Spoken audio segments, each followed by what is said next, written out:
Minister, first, thank you very much for taking your time and accept our interviews again. Thanks a lot. Okay, so obviously you came here for Gaza situation, and we know it's a very dire situation. As a strong supporter for Israel, how much possibility do you see a ceasefire could strike between Hamas and Israel in exchange of ceasefire and releasing the hostages before Ramadan? Well, obviously, as we are approaching to the start of the holy month, this chance is becoming slimmer and slimmer as we have less and less time to go. Although I do agree with those who would say that it would be important to reach a kind of rational agreement between the start of the holy month, because in the upcoming weeks we will be faced with the risk that the tensions are not only going to be rising in the Gaza Strip or at the Lebanese border, but they might raise in the West Bank or at the holy places of Jerusalem, holy sites of Jerusalem. So we should somehow avoid that. And I do hope that the efforts, global efforts, led by the Qatari and Egyptian friends of ours, might be successful until the start of the holy month. But we have to be aware and realistic, rational, that the less time is left there, the slimmer the chance for that will be. So what do you feel of the suffering of Gazan people? Well, you know, I think there are four very important aspects which should be taken into consideration. This is at least how we Hungarians see that. First, that we have to make sure that such a terrorist attack, which was committed against Israel on 7th of October, will never be repeated in the world, never ever, nowhere.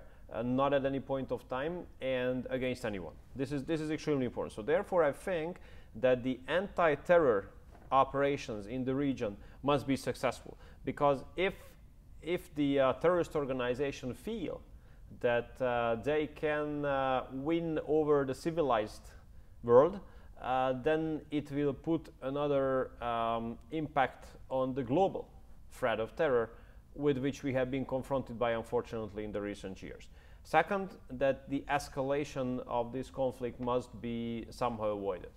Because if this conflict escalates only just to one additional country, then it will not be stoppable. And we all know that in case it is escalated to one another country, it will become very easily a regional war. And once a regional war breaks out in the Middle East, we don't even want to think about the possible consequences on global security.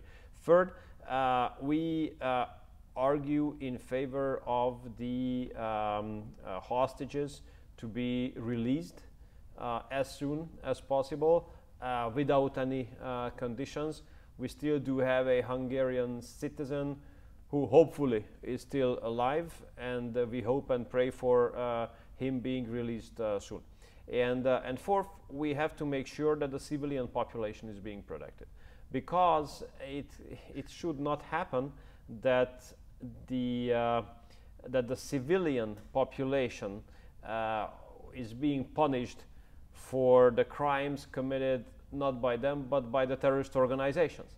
And the fact is that the crimes have been committed by terrorists and not by the civilians. But so do you think those civilians, they were protected in the past few months? Well, look, therefore I think it's very important that the humanitarian deliveries must reach them. So we think it's absolutely unacceptable that the humanitarian deliveries are being either stopped or taken advantage by the terrorists. And look, I think it's really a cowardly way of behaving or behavior on behalf of the terrorist organizations, not only by Hamas but all others, who usually tend to use civilian people as a humanitarian shield, basically. And it's so unacceptable and cowardly behavior that the terrorist organizations locate their facilities under, schools or hospitals, because they put a huge risk and a huge danger at the civilian population, and this should not be made.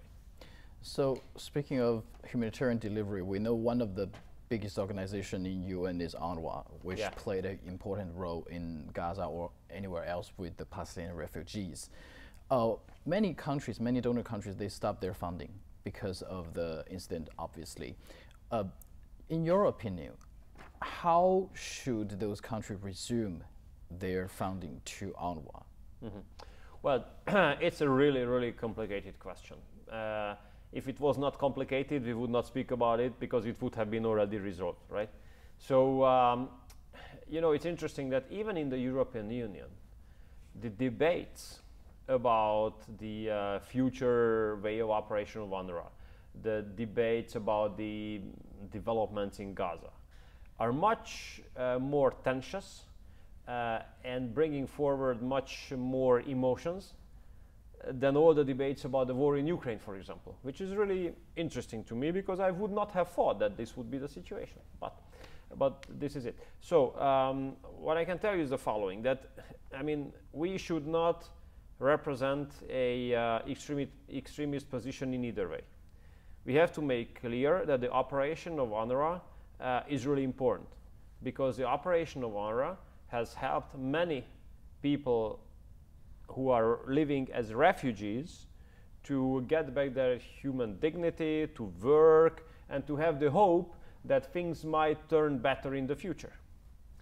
But in the meantime, it's absolutely unacceptable that a UN organization or UN agency gets in any kind of you know, overlap, let's put it this way, not to use the word cooperation, with a terrorist organization. So I think it's just one important issue, that if the accusations turn out to be right, then all those who have been suspected must be, you know, punished, and they must bear the consequences, and of course they should be sent away from UN operations as far as it is just possible.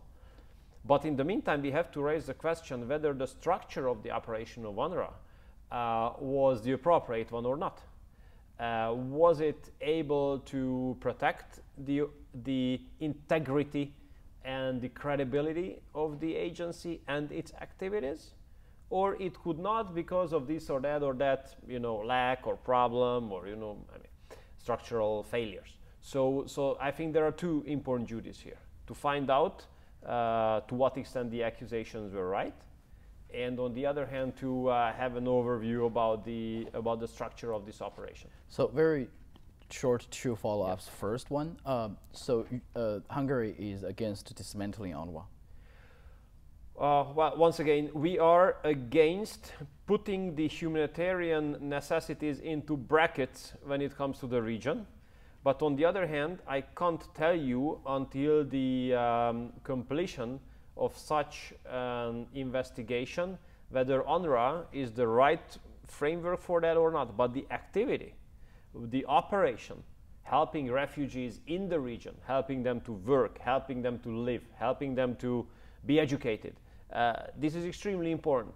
But we have to make it very clear and very sure that it is UN and not a terrorist organization which has the impact or the influence on such an operation. So my second follow-up, do you think, because the UN said they yet to receive any written materials or evidence from Israeli government who accused the 12 UNRWA staff, do you think Israeli government should offer those evidence as soon as possible in order to give the investigation? Like well, I mean, I mean, it would definitely help the investigation to go through as soon as possible, and it would help us to think about the best possible way of UNRWA operation in the future. So it would definitely be helpful. On the other hand, I would not think that the Israelis would, you know, just put out baseless accusations in such a serious issue.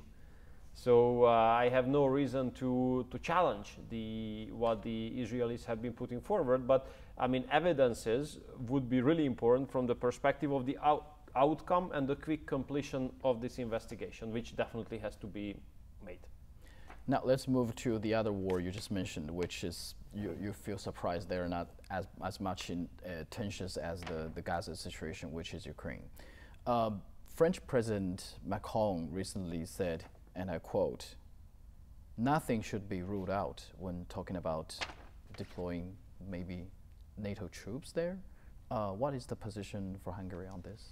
Well, first of all, I have to tell you that we were really shocked by this statement. We were really shocked because of two reasons. First, that we are living in the direct neighborhood of the war. So from Paris, which is more than 1,000 kilometers away from Budapest, it might look differently, but in Hungary, we have been confronted with the consequences of this war in the last more than 2 years. So we have received more than 1 million refugees. We have been carrying out the largest humanitarian operation of the history of our country ever.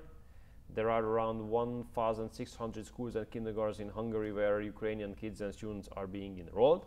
So we do understand that, that the longer this war will take, the more people will die and the more destruction will take place. And we also do understand that in this war, Ukraine cannot win over Russia. It's so obvious. I mean, those who continue to say that that you know that the battlefield that the battlefield improvement that the battlefield developments will be improved from the perspective of Ukraine, they're failed. It's false. It's not the case. But in the meantime, I do believe that with all these weapon deliveries which have been provided to Ukraine, Russia cannot win over this whole Western coalition either. So this war will end up in negotiations. And if this is the case, that the war is going to be completed or ended by negotiations, then the question is only when. And there are two options, sooner or later.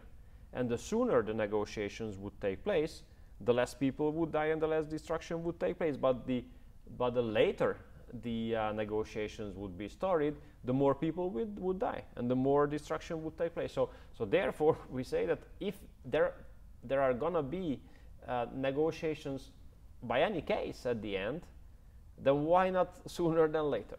So this is first. The second problem or the shock, or the second reason why this statement has shocked us was that there has been a NATO decision in force.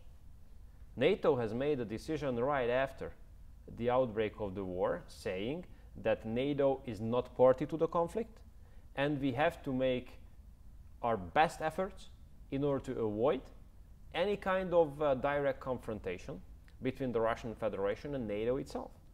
Now, what President Macron has said means a clear violation of this common decision of ours in NATO, which has been made unanimously, and it has not been on the agenda of any NATO format to change or to amend or rethink or overview or review this common decision of ours.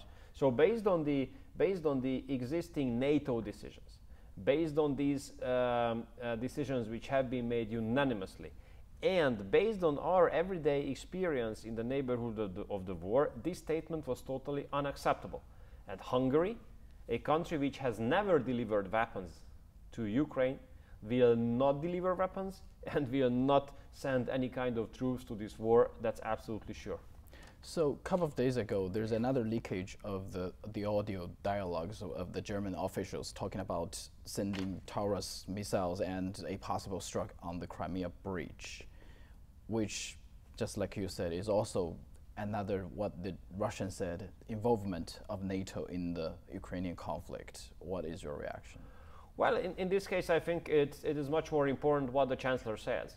Because Chancellor of Germany, I mean, because whether this leakage is true or not, these are not those are not the real decision makers who are supposed to be on this leakage, supposed to be heard on this leakage, because the decision is being made by the elected leaders of the country, and the German Chancellor proved to be a very responsible person in this regard, because he has made it clear that these Taurus rockets will not be delivered by Germany to Ukraine.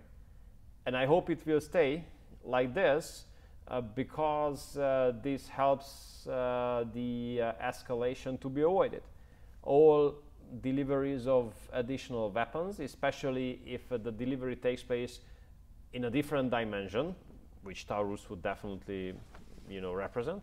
They come with the threat of or the risk of escalation. So we do hope that the Chancellor will have enough power to continue to behave responsibly in this regard. And I think it's much more important what the Chancellor says and what the Chancellor decides than what is on any kind of leakage. So with all those things, do you feel like after 2 years there's a real risk of escalation in Ukraine?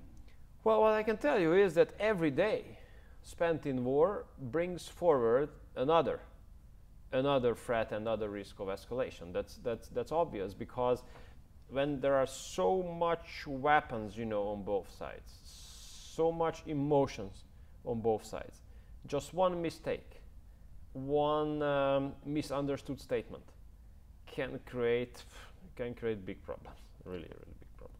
Okay, so let me change the topic to China. Last year China's GDP growth is 5.2%. What do you see of this number? Well, that's great news.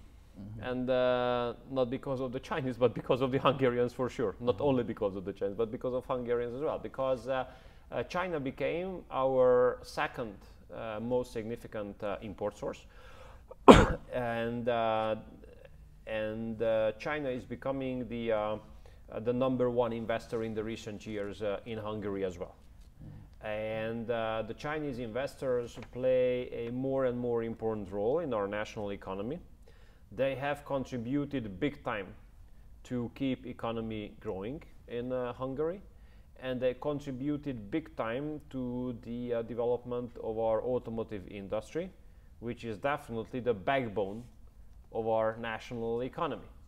And funnily enough, one of the major reasons for these Chinese companies to invest in Hungary is the presence of the German companies in Hungary. So we are happy to see that the German and the Chinese industries are working together so tight. And we are even happier that this tight cooperation takes place in Hungary to the benefit of the Hungarians. But do you think, some experts said it's a zero-sum game if Chinese EV, the electronic vehicles, took the market, that will hurt the German EV? I don't agree with that. I don't agree with that for two reasons. First of all, I mean, we do believe in the importance of one united global economy. And this one united global economy is being based on competition. And we do believe competition is a good thing, because competition encourages you to perform better and better. So we should not divide the world into blocks again, because if the world is being divided into blocks again, that's very bad news for countries like Hungary. So what? Second reason why I don't think it would be a zero-sum game, because I see that the success of the transformation strategy of the German automotive companies, which again represent the backbone of the European economy as well, depends a lot on Chinese companies, because these big German automotive companies have a lot of Chinese suppliers who supply really critical equipments and applications to the German cars. Just to give you an example, the reason why 2 huge electric battery factories are now being built in Hungary by Chinese companies is that they supply the biggest German automotive companies in and through Hungary. So what I see is that it's not a zero-sum game, but an interdependence, and is good. And is good. So it is the interest of the Chinese companies to be able to supply the Germans, and this is the Germans' interest to be supplied by the Chinese. So it's so simple. Minister, I know I asked you this question before, but I still have to ask you again. Please, sorry. do so. What is your expectation now for Chinese economy, given the pressure still there, and how would you expect the China and Hungary cooperation economy? The rise of the Eastern economies has started long time ago, but it has been very visible and spectacular for the last 15 years for sure. That was the reason why we have launched our strategy called Eastern Opening back in 2010, because we understood that the Eastern companies, among them the Chinese, will become stronger and stronger will pick up to the Western ones regarding financial background for sure, regarding technology for sure, and when it comes to human resources, you were always ahead of us. You had much bigger population and so on and so forth. So what we think is that you should not try to stop a development for the stopping of which you don't have any hope. And on top of that, you should not stop developments if it does not make sense to stop them. So therefore, we do look at the Hungarian-Chinese economic cooperation as a very, very important pillar of our economic growth. And our economic cooperation has always been based on mutual respect. So I always tell my colleagues that I don't know their experience, but our experience, or at least my personal experience, has been for the last 14 years that our Chinese counterparts have never put pressure on us to confuse political things with economic things. So this is a purely rational cooperation, which I am hopeful will be continued in the future as well. And the rapidly growing Chinese economy, I think, is good news for the global market, but political approach should be avoided. So here we should look at these developments only through rational angle, through common sense, and should not let those take over who are approaching this issue in an ideological way, because this is not a matter of ideology, this is a matter of rationality, reality, and economy. Minister, thank you very much for your time. I appreciate it. Thank you so much.